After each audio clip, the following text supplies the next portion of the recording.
Otro ejemplo en el cual vemos que los objetivos estratégicos no van de la mano de los objetivos políticos fue durante la batalla de Berlín. Hay que tomar en cuenta que antes del asalto a la capital alemana, para finales de abril de 1945 hubo una batalla también muy importante, que muchas veces no se considera como tan importante dentro de la historia, porque no resulta tan espectacular como lo fue la toma de la capital del Tercer Reich. Pero tomemos en cuenta que para el primer frente bielorruso, comandado por el general Georgi Zhukov, antes de alcanzar la capital alemana, tenían que superar una barrera geográfica muy importante. En estos momentos se presenta un seguro de inbursa muy interesante como lo es el seguro Vida Express Max. ¿Pero qué tiene de interesante este seguro? Bueno, en caso de un fallecimiento se ofrece una suma asegurada de hasta 750,000 pesos. O en caso de alguna enfermedad o accidente que haya producido una convalecencia, se ofrece un reembolso de los gastos médicos, además del servicio de ambulancia que muchas veces es muy necesario cuando ocurren este tipo de incidentes, por lo cual se sugiere que contrate su seguro de vida Vida Express Max, el cual le permitirá cubrir a sus seres queridos ante un tipo de accidente, enfermedad que produzca una convalecencia o hasta la muerte. Y recuerden que este tipo de incidentes suelen afectar en lo moral, pero especialmente en el futuro y porvenir de nuestros seres queridos, y lo que menos queremos es que las personas que están a nuestro cargo sufran ante este tipo de eventualidades. Para más información, con su agente de seguros, donde se puede mostrar la información necesaria debajo de este video. La toma de la capital del Tercer Reich. Pero tomemos en cuenta que para el primer frente bielorruso, comandado por el general Georgi Zhukov, antes de alcanzar la capital alemana, tenían que superar una barrera geográfica muy importante, que eran las colinas del Silo. Hay que decir que el general Zhukov pensaba que este accidente geográfico no iba a ser muy difícil de superar por las tropas de la Unión Soviética, por lo que Zhukov realmente no mostró mucha preocupación cuando fue a asaltar esa zona, aunado al hecho de que él solía visitar las líneas del frente para más o menos analizar cómo se tenía que asaltar una posición geográfica, una ciudad o un poblado, pero en esta ocasión no visitó las líneas del frente, sino que mandó a informantes y demás agentes del Ejército Rojo para que tomaran fotografías y posteriormente se las enseñaran. Esto fue un grave error porque en las fotografías no se podía apreciar claramente lo empinadas que estaban estas colinas y que este accidente geográfico representaba una muy buena posición defensiva para las tropas alemanas. Fue tal así que para mediados de abril, para el 15 de abril de 1945, cuando empezó el cañoneo, el potente cañoneo de la artillería soviética sobre los defensores del Silo, solamente hicieron daño a la primera línea. Pero hay que tomar en cuenta que el ejército alemán previamente ya había capturado a algunos soldados del ejército rojo y al hacerlos hablar les dijeron que efectivamente la ofensiva se esperaba para el 15 de abril de 1945, de tal forma que Heinrich, el general alemán, encargado de la defensa de las colinas de Silo, hizo retroceder a sus tropas hacia la segunda línea defensiva. De tal manera que la artillería de Zhukov pegó de lleno sobre la primera línea donde casi ya no habían soldados, por lo que las bajas fueron mínimas para el ejército alemán. Tenemos posteriormente que Zhukov estaba muy confiado por los reflectores que habían llegado, que de acuerdo a su plan tenían que cegar al enemigo, en este caso las tropas alemanas, y permitir a los soldados del ejército rojo matarlos eliminarlos a diestra y siniestra a los efectivos de la Wehrmacht. Pero otro error. Dado que el cañoneo había sido tan intenso en las colinas de Silo, el polvo se levantó de tal forma que los reflectores no alcanzaban a cegar a las tropas alemanas y solamente hacían que los soldados del ejército rojo se vieran claramente, de tal forma que los alemanes pudieron disparar a placer sobre los efectivos del ejército rojo, que se delataban de manera prominente ante esta táctica fallida de Zhukov.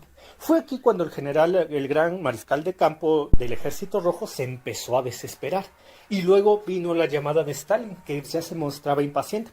Hay que tomar en cuenta que Stalin quería que la ciudad de Berlín fuera tomada para el 1 de mayo, el Día Internacional del Trabajo, el cual era una fecha muy importante para los comunistas. Entonces presionaba a Zhukov para que avanzara. Y al darse cuenta del poco avance que estaba teniendo el general Zhukov, entonces le comentó a Zhukov que su rival, el otro general del Ejército Rojo, Iván Konev, ya se había adelantado por el sur. lo cual obviamente hizo a Zhúkov sentir una gran presión, de tal manera que hizo abalanzar a sus tropas con todo lo que tuvieran, no importando la masacre que se generaría en el ejército rojo, lo cual ocurrió así.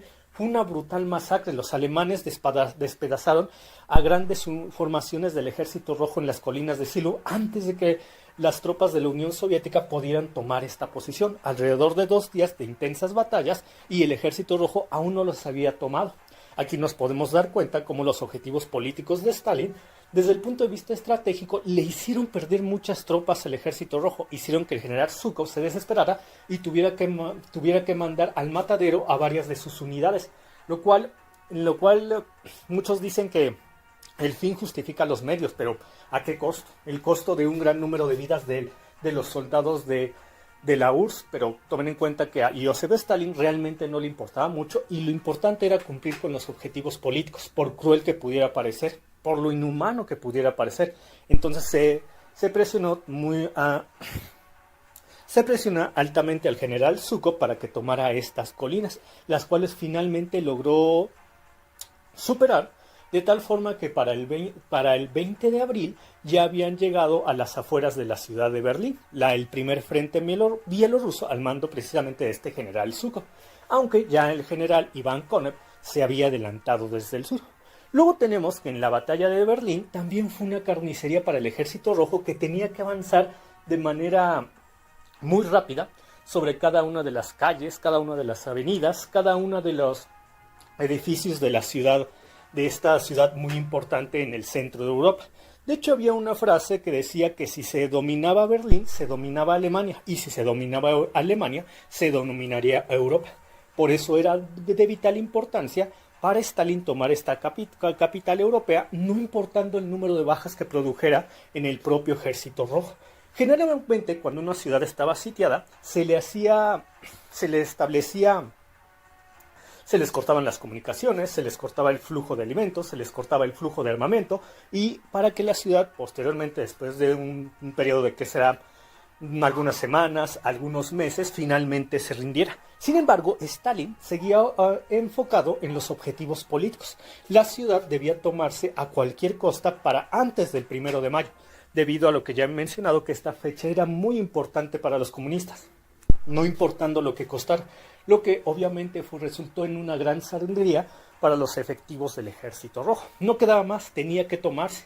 Fue tan brutal la lucha en las ciudades de Berlín que hubo 20,000 muertos por día de batalla, en su gran mayoría por parte del ejército rojo, que se veía presionado, no solamente por el hecho de que los alemanes resistían de una manera tan encarnizada, sino que era tanta la rivalidad entre el general Georgy Zhúkov al mando del primer frente bielorruso y el general Iván Konev al mando del primer frente ucraniano, que los mismos rusos se masacraban entre sí. Es decir, había bastante fuego amigo. ¿Por qué? Porque si unos soldados del primer frente bielorruso se adelantaban a los del primer frente ucraniano, muchas veces sus compañeros les disparaban con el fin de que no les ganaran las posiciones. Esta competencia resultó brutal, dado que Stalin utilizó a sus 2 mejores generales, los ya mencionados, y los hizo pelear como 2 perros de caza sobre la misma presa. En este caso, ¿quién era la presa? La importante ciudad de Berlín.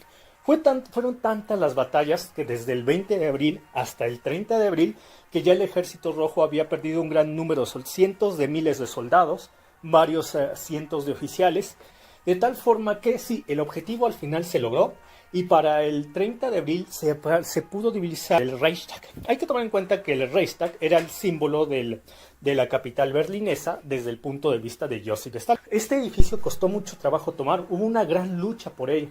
De hecho, hubo muchos soldados alemanes que se refugiaron en cada uno de sus salones, en cada uno de sus patios y en el mismo sótano. Entonces fue totalmente encarnizada la lucha por la toma del Reichstag. De hecho, los soldados del Ejército Rojo y la Wehrmacht llegaron al combate cuerpo a cuerpo o sacando los cuchillos. De tal forma que, finalmente, para el 1 de mayo de 1945, por fin la bandera de la hoz y el martillo pudo ondular en este edificio muy importante. Con lo que, efectivamente, el ejército de la Unión Soviética logró tener un gran triunfo en Berlín, aunque el precio en torno al número de vidas que se perdieron fue elevadísimo. Y es cuando aquí uno se da cuenta que los objetivos políticos muchas veces no van de la mano de los objetivos estratégicos, porque resultó en una gran pérdida de hombres, que de no haberse presionado tanto a al mariscal Yoris Zhukov y al general Iván Konev, se hubieran podido ahorrar esas vidas, claro, no obteniendo la victoria para el 1 de mayo, pero al final del cabo se hubiera llevado a cabo esta derrota sobre lo que quedaba de la Wehrmacht en la capital del otrora Tercer Reich. Por el momento es todo, hasta pronto.